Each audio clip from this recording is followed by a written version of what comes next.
This is the Mythbusters video. So I'm going to start it.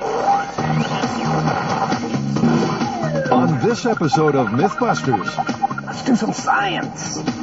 Adam and Jamie toss a ton of toast Bombs away to see which way it really falls. Buttered side down again. Making people yawn isn't the Mythbusters way, but is it really contagious? I was yawning all day.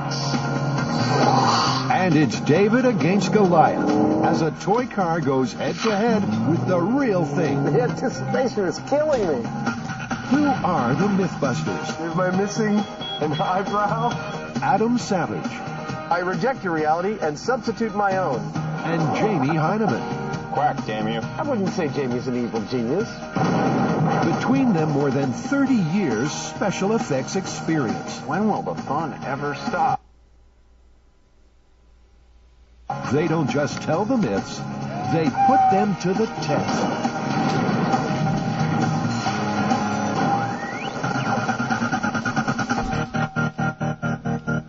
Introducing the 1970 Johnny Lightning Challengers. First off the grid, a myth that's almost as old as toy cars themselves. Race any other cars against the new Johnny Lightning Challengers and see for yourself. That's an invitation that the Mythbusters just can't refuse. So strap yourself in for a classic schoolyard myth. I gotta say, Carrie, I am really, really jealous that you guys get to do the legwork on this next myth. It sounds like a lot of fun. I'm really excited about this one. The myth is that a toy car can go faster than a real car. That's coasting, right? Yeah, under just the acceleration of gravity, a toy car going down a quarter-mile track against a race car, the toy car is going to win. I would imagine the toy car is definitely going to go faster for the first 100, 200 feet. It's going to reach its maximum speed in a very short period of time. The larger car is going to take longer, but is it going to go faster? I don't know. I mean, to be honest, I really don't have a guess on this one. These are the fastest cars around. To find out, they'll need to know how fast a toy car can go before its wheels fail. They'll also need to know how fast one will go before wind resistance becomes too great and flips the car off the track. Our resident gasheads are in pole position to get this myth revved up. I love toy cars. I got my very, very first kiss over one of these toy cars. And then he punched me. First, they need a rig to test toy car wheels to destruction at up to 80 miles per hour.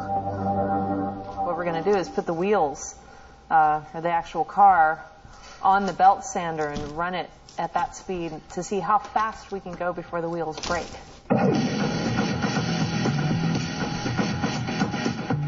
What a mechanic I am. How's it working? Nice. It looks like the build team are off to a flying start. But when they calculate the speed of the belt sander using a tachometer, it's saying 550 RPM. They hit their first problem. So that's going 43 miles an hour. That's it? Not fast enough. Why don't we rig up something else? Like we could do something with a grinder. That's 30,000 RPM. Why don't we just jack up a car? Jack up a car, attach the wheels to the actual car wheel, and then just floor it. Brilliant and potentially deadly. So, a perfect Mythbusters rig. The car is jammed up against the wall in case it falls off the jack while the wheels are at high speed. Yeah, and with the angle that we've got the forks at, it's not going to slip forward. It's going to slip back, if anything. They tape up the treads to create a smooth test track. Then position Scotty's rig with a C-stand. See the way it's sitting? Yeah, it seems fine to me. Seems all right. Not too much pressure on the wheel. There we go. 15. 25. If the toy wheels stay on the wagon, there could be mileage in this myth. 30. There went one wheel. What was that mile per hour? 35. Well, they're not rated for much, are they? 35 miles per hour might be disappointing, but Jamie's not convinced about the rig. I think it's about the weight. Now, I don't like this setup because we got this C-stand on here. Okay. I'd like to try one and just hold on to it because I can make it, a featherweight, which is all it should be. Okay. rather than risk Jamie's hands-on approach, they decide to modify the rig. What we've been having as a problem, our first rig was putting too much pressure on the wheels. So what we did is we changed it up a little bit. Now we're just having a car held in place, no pressure on top, but it's just resting on the tire. And this way it'll give us a more accurate result of what a car would actually be doing. Okay, Scotty, start her up. With a wooden shoe holding the toy car in place, Scotty steps on the gas. 45, 50, Wow, look at that. 65, 70, 85. It's out of its shoe. That's pretty cool. It held in there. Yeah. I can't see any wear on them. They look fine. But over about a quarter mile, you think they'd hold up? They look like they're going to be fine. It's all systems go. We know that the little wheels are actually achieving the speed that the big car is achieving, and it's good enough for me to want to pursue the project more and see what they'll actually do in a real condition. I think the myth is looking pretty good. I know these cars can pick up some good speed going downhill, and you know, if the tires are willing to hold up, pretty much the wind resistance is the only factor that might slow it down. For experiment number 2, the build team needs a wind tunnel, and they turn to a tried and tested Mythbusters method. This is a nifty little rig based on Adam's penny drop rig. We're basically trying to find the maximum velocity of our little toy cars to see under perfect conditions at what point the wind is just going to not allow these cars to accelerate any further. A leaf blower is hooked up to Jamie's homemade Variac, which will allow them to adjust the wind speed inside the tube. A meter will register the maximum wind speed each toy car can endure before it flips out. Ready to plug in? Ready to plug in. Duster! Hey! Extra mustard! Hey! This is really finicky. It looks easy on paper. That's it! Right there! 73! 76.2! 70! We're balancing at 74.9! The wind tunnel experiment backs up the wheel test results, suggesting toy cars can achieve speeds of over 70 miles per hour. The myth that a toy car can lick a real car is shaping up nicely, in the lab at least. The Mythbusters lab tests are complete, so it's time to shift things up a gear. Carrie, I think those lab results you guys came up with on the cars is really impressive. I mean, it really seems at this point that a toy car might be a contender against a real car. We don't know how it's going to do on the actual day, but under perfect lab conditions, we got up to 70 miles an hour in our wind tunnel.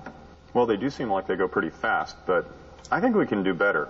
I think we should each build our own car that we think could be the fastest. We can use any material. Each of us gets a shot at making the fastest car. Scotty and Carrie kick things off by customizing production models and come up with Hot Pink and Gecko. Mine's the prettiest. Jamie's up next, and as his business includes building toy prototypes, he's on familiar ground. It actually hasn't been that long since I've played with toy cars. In fact, with what I do for a living, I do it all the time. So this is what Jamie calls work when he's not on Mythbusters. Aha! The van kicks butt. I have no idea why. But in no time, his trained eyes spot something. One thing that I've noticed about these two cars is that they have significantly different wheelbase widths. The van is wider and can't, bounce around from sidewall to sidewall. I think that may be the key difference between all these little cars. Jamie decides to build a car from scratch. Well, it's a little tiny pizza cutter wheel. So Adam rises to the challenge. And if there's ever a quick conclusion to be reached, he's your man. That's all I need to see. The van seems to go as fast as Scotty's supercar here. I've got an idea already in my head. So I think I'm just going to go for my idea. See what I get. How you going? Not too bad. How are you? All right. Making a little car? I am. End of conversation. Adam's design is top secret. That's going to be one of the tires. With just one afternoon to produce a winner, Jamie comes up with a sleek aluminum racer, while Adam's gone for chunky lead. I don't think it'll sell very well for some reason. It's the newest kid things. It's Brick Car. It's faster than anything and uglier than everything, too. And if you throw it at your brother really hard, it'll kill him. Yeah, I'm not going to win any design.